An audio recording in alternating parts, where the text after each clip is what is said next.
ഇത്രയും ഗുരുതരമായ ഇപ്പൊ താങ്കളുടെ ആരോപണം വന്നു, ആ ഓഡിയോ ക്ലിപ്പ് പുറത്തു വന്നു, ഹണി ഭാസ്കരൻ തന്നെ നേരിട്ട് വാർത്താ സമ്മേളനം നടത്തി. ഇപ്പോഴും പറയുന്നത് ഞാൻ മിസ്റ്റർ ക്ലീൻ ആണ്, നിങ്ങൾക്ക് പോലീസിൽ പരാതി ഉണ്ടെങ്കിൽ അത് നിയമപരമായി തെളിയിക്കാം, അതിനപ്പുറത്തേക്ക് ഞാനൊന്നും ചെയ്തിട്ടില്ല എന്നാണ് ഇന്ന് അദ്ദേഹത്തിന്റെ പ്രസ്താവന. വളരെ കാഷ്വലായി എടുക്കുകയാണത്.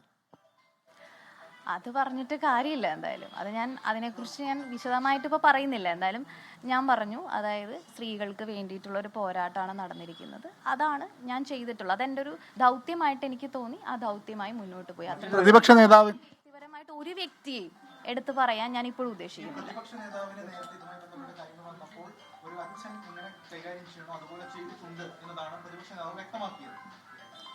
അല്ല, അത് അദ്ദേഹം അങ്ങനെ വ്യക്തമാക്കിയിട്ട് അദ്ദേഹത്തിന്റെ അഭിപ്രായമാണ്.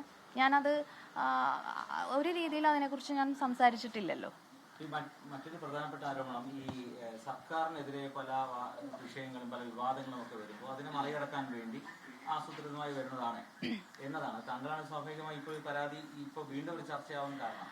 അല്ല, സർക്കാരിനെതിരെ ഏത് വിഷയങ്ങളും ടേക്കപ്പ് ആവുമല്ലോ. സർക്കാരിനെതിരെയുള്ള വിഷയങ്ങളും ടേക്കപ്പ്. നിങ്ങൾ മാധ്യമങ്ങൾ തന്നെ സർക്കാരിനെതിരെയുള്ള എല്ലാ വിഷയങ്ങളും ടേക്കപ്പ് ചെയ്യുന്നുണ്ട്. അപ്പൊ ഇതുകൊണ്ട് അതില്ല അങ്ങനെയൊക്കെ പറയുന്നതിൽ കാര്യമില്ല. ഇനിയിപ്പോ സർക്കാരിനെതിരെയുള്ള ഒരു കേസ് വന്നാൽ അത് ടേക്കപ്പ് ചെയ്യുമല്ലോ. ഈ വിഷയം പ്രതിപക്ഷ നേതാവിന്റെ ശ്രദ്ധയിൽപ്പെടുത്തിയിട്ടുണ്ടോ? അത് വളരെ കോൺക്രീറ്റ് ആയി ചോദിക്കുകയാണ്. അങ്ങനെ ശ്രദ്ധയിൽപ്പെടുത്തിയിട്ടുണ്ടോ നേരത്തെയോ? അല്ല, അതിനെക്കുറിച്ച് ഞാൻ പറഞ്ഞല്ലോ, അത് ഒരു ഇന്ന വ്യക്തി എന്നുള്ള രീതിയിൽ ഞാൻ പറയുന്നില്ല. പല ഫോറങ്ങളിലും ഞാൻ സംസാരിച്ചിട്ടുണ്ട് എന്നുള്ള കാര്യം ഞാൻ പറഞ്ഞിട്ടുണ്ട്.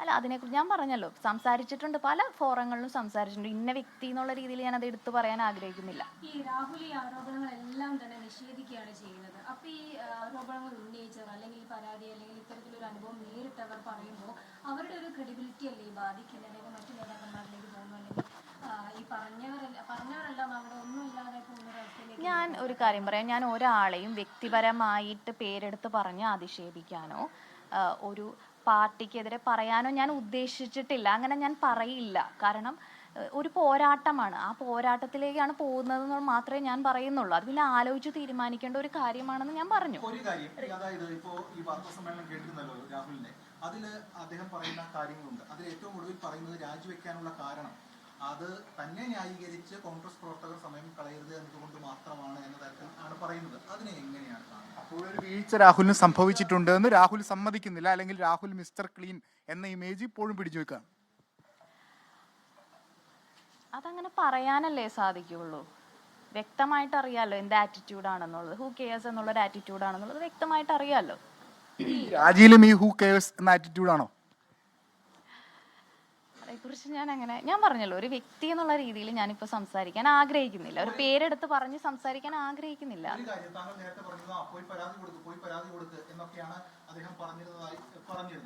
അതോടൊപ്പം ഹൂ കെയേഴ്സ് എന്ന നിലപാട് സ്വീകരിക്കുകയും ചെയ്തു. ഇപ്പോൾ അദ്ദേഹത്തിന് കുറെയെങ്കിലും കാര്യങ്ങൾ ബോധ്യപ്പെട്ടിട്ടുണ്ടാകും എന്ന് താങ്കൾ വിചാരിക്കുന്നുണ്ടോ? അങ്ങനെ ഉണ്ടായാൽ നല്ലത്. അങ്ങനെ തോന്നുന്നുണ്ടോ? അതേക്കുറിച്ച്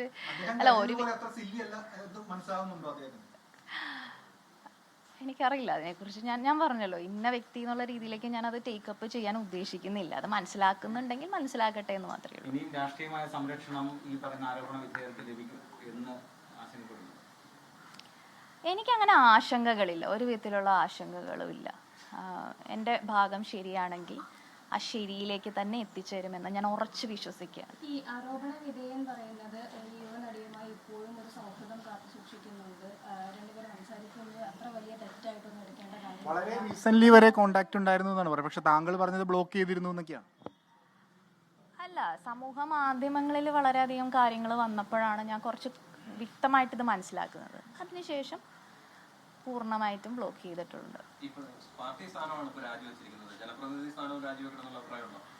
ഞാൻ അതിനെക്കുറിച്ച് ഒന്നും പറയാൻ, കാരണം ഞാൻ പറഞ്ഞ അത് ടേക്കപ്പ് ചെയ്യേണ്ടത് ആ പ്രസ്ഥാനമാണ്. ഇനി അവർ എങ്ങനെയാണ് അത് മുന്നോട്ട് പോകേണ്ടത് എന്നുള്ളത് തീരുമാനിക്കേണ്ട ആ പ്രസ്ഥാനമാണ്. ഞാൻ അങ്ങനെ വ്യക്തിപരമായിട്ട് ഇന്നത് വേണം ഇന്നത് അങ്ങനെ ഒരിക്കലും പറയുന്നില്ല. അങ്ങനെ ഒരു ഇന്റൻഷൻ എനിക്കില്ല. താങ്കൾ നേരത്തെ പറഞ്ഞത് ഓരോരുത്തർക്കും സെക്കൻഡ് ലൈഫ് ഉണ്ട് എന്നത് സംബന്ധിച്ച്, അപ്പോൾ ഇത് നവീകരണത്തിന്റെ ഒരു അവസരമായിട്ടാണ് താങ്കൾ കാണുന്നത്? അല്ല, സെക്കൻഡ് ലൈഫ് ഏതൊരു വ്യക്തിയെ സംബന്ധിച്ചും സെക്കൻഡ് ലൈഫ് എന്നുള്ളൊരു സാധ്യത ഉണ്ട്. പക്ഷെ എനിക്കറിയില്ല എങ്ങനെയാകും എന്നുള്ളത്. അതെൻ്റെ ഒരു എന്താ പറയുക, ഒരു വിശ്വാസമായിരിക്കും. താങ്കൾ ആദ്യം ഈ ആരോപണം ഉന്നയിച്ചു, അന്നത് ടേക്കപ്പ് ചെയ്യപ്പെട്ടില്ല, പാർട്ടി ഫോറങ്ങളിൽ പറഞ്ഞു. പക്ഷേ ഇന്നലെ ഈ ആരോപണം പുറത്തു വന്ന ശേഷം പാർട്ടി അല്ലെങ്കിൽ പ്രസ്ഥാനം ഇതിൽ ഇടപെട്ടിട്ടുണ്ട് എന്നൊരു കോൺഫിഡൻസ് ഉണ്ടോ, അല്ലെങ്കിൽ അത്തരത്തിലൊരു വിലയിരുത്തലുണ്ടോ? എൻ്റെ ജെനുവിനിറ്റി വിശ്വസിക്കുന്ന എല്ലാവരും, ഞാൻ ജെനുവിൻ ആണെന്ന് വിശ്വസിക്കുന്ന ഒരു വലിയ സമൂഹം തന്നെ എന്നോടൊപ്പം ഉണ്ട് എന്നുള്ളൊരു കോൺഫിഡൻസ് ഉണ്ട്. നേരത്തെ പറഞ്ഞ ചില വിഗ്രഹങ്ങൾ ഉടഞ്ഞുപോയി, ഇതുമായി ബന്ധപ്പെട്ട് പരാതി പറഞ്ഞപ്പോൾ അവരുടെ പ്രതികരണങ്ങളിൽ നിന്ന് ഇപ്പോഴെങ്ങനെയാണ് ഈ ഇന്നലത്തെ പ്രതികരണത്തിന് ശേഷമുള്ളതായിരുന്നു? ഒരുപക്ഷെ അത് മനസ്സിലാക്കാൻ സാധിച്ചിട്ടുണ്ടാവും, നമ്മുടെ പ്രശ്നം എന്താണെന്നുള്ളത് മനസ്സിലാക്കാൻ സാധിച്ചിട്ടുണ്ടാവും എന്ന് വിശ്വസിക്കുന്നു. അവരാരെങ്കിലും കോണ്ടാക്ട് ചെയ്തിരുന്നോ? ഇല്ല, അങ്ങനെ ആരും കോണ്ടാക്ട് ചെയ്തിട്ടില്ല. Thank you. Yes, Rini and ജോർജാണ് മാധ്യമങ്ങളെ കണ്ടത്. ഇന്നലെ റിനി നടത്തിയ വാർത്താ സമ്മേളനം അല്ലെങ്കിൽ വെളിപ്പെടുത്തൽ, അതിന് പിന്നാലെ ഉണ്ടായ സംഭവവികാസങ്ങൾക്കൊടുവിൽ യൂത്ത് കോൺഗ്രസിൻ്റെ സംസ്ഥാന അധ്യക്ഷ പദവി രാഹുൽ മാങ്കൂട്ടത്തിൽ രാജിവെച്ചിരിക്കുകയാണ്. ഇപ്പോഴും റിനി ആ പേര് ഏതാണ് ആ നേതാവെന്ന് പറയുന്നില്ല. പക്ഷേ എല്ലാ സൂചനകളും രാഹുൽ മാങ്കൂട്ടത്തിലേക്ക് തന്നെയാണ് എത്തുന്നത്. ഹൂ കെയേഴ്സ് എന്ന ചോദ്യത്തോട് ഏറ്റവും ഒടുവിൽ റിനി പ്രതികരിക്കുമ്പോഴും അത് ആരെ ലക്ഷ്യം വെച്ചാണ് എന്നത് വ്യക്തമാണ്. തന്നെയുമല്ല, പ്രതിപക്ഷ നേതാവ് വി ഡി സതീശൻ ഇന്ന് മാധ്യമങ്ങളെ കണ്ടപ്പോൾ റിനിയും ഇത്തരം ഒരു പരാതി, ഈ സന്ദേശം അയക്കുന്നതുമായി ബന്ധപ്പെട്ട പരാതി ഉന്നയിച്ചിരുന്നു. ഒരു മകൾ പിതാവിനോട് പരാതി പറയുമ്പോൾ പിതാവ് എന്താണ് ചെയ്യേണ്ടത്, അങ്ങനെ ആ നിലയിലാണ് ആ വിഷയത്തെ കണ്ടത്, ആ നിലയിലാണ് അതിൽ ഇടപെട്ടത്, അത്തരമൊരു ഇടപെടൽ നടത്തിയിരുന്നു എന്ന് പ്രതിപക്ഷ നേതാവ് വി ഡി സതീശൻ വിശദീകരിക്കുകയും ചെയ്തു. ഗൗരവമുള്ള പ്രശ്നമാണ് ഇപ്പോൾ ഉയർന്നു വന്നിരിക്കുന്നത്.